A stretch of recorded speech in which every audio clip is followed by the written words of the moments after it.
Feels like a game show. Yeah. Somebody start the counter. You're the psychiatrist, right? So what do you think of that? What do you make of that? All right, I'm going to start and wing it. You know, my son is only 10, so I really can't speak to, a teenager just yet. I know it's right around the corner. I do have a 16-year-old bonus daughter, so that's another segment, another story, another show. But as a hockey coach and a son who plays hockey, one of the things that we stress big time, and I know Jeff will agree with this, and the good Dr. Clint will say, you got to go and have fun. I mean, sports has to be fun, and that's the bottom line. Personally, I've seen bad coaching, and I think to your viewer's question about the testosterone, I think it's we have to win. We have to win every single game, and if we don't win, you guys are going to do laps and things like that.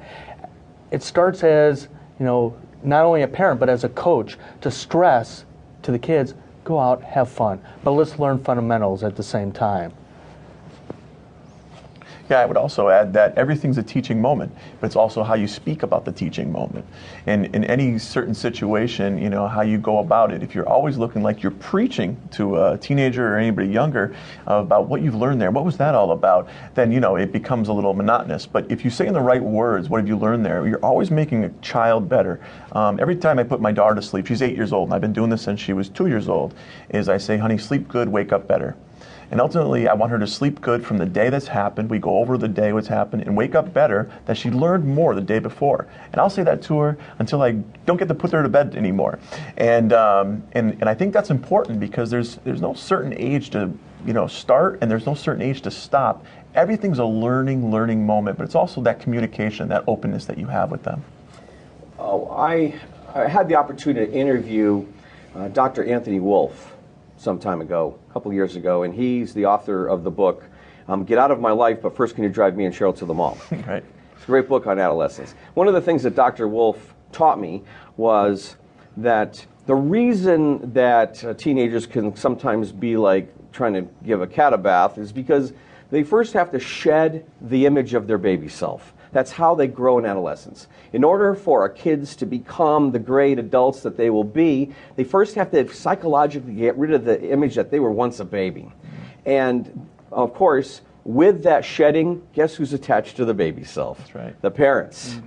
And that's when they develop what he calls an allergy to the parents, which causes them to behave in what we would think is unusual ways, but to them it's very normal.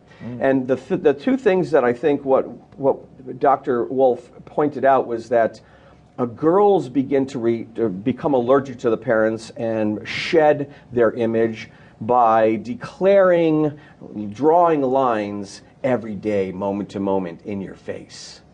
Whereas boys begin to separate more, and that's when you find them in their room more often. And then, of course, it becomes awkward for them because they discover their mom's a girl, and they kind of, Mom, don't stand so close to me. It's just weird. So they're saying teenage boys need a lot of structure. One of the things that they need. Girls don't seem to need a whole lot of structure, but boys do. Both parents need to know where he is at all times. Now, I talked about that. I want to throw that out there. I don't know about you, I drive down through my neighborhood, and there's like boys on bikes all over the place. Sometimes they look like they're up to a little bit of mischief, and sometimes they're not. But with that statement that parents should know where they are at all times, what do you think about that? One of the things I always tell a lot of teenagers within education and within a lot of my speeches is, you're teaching people how to treat you. Every time you go anywhere, whether you're in the streets, whether you're at school, you always have more control than you think you do. Teenagers don't think they have control. They're in this bridge of childhood to adulthood, and you're trying to hold their hand through it and then when to let go of their hand so they don't fall off the bridge. And it's very important, but it's also stressful because it's a touch and go. I want to hold on their hand more. Oh, should I let them go? Should I get to be more responsible? So it's a touch and go, and it's obviously a difficult time for not just the teenager, but the parent as well.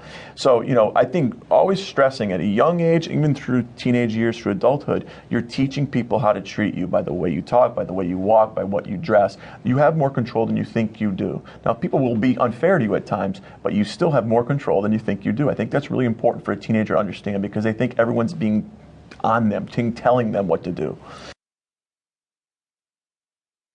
To keep listening to this audiobook, I've left you a link in the description so you can do it at no cost thanks to Audible's 30-day free trial.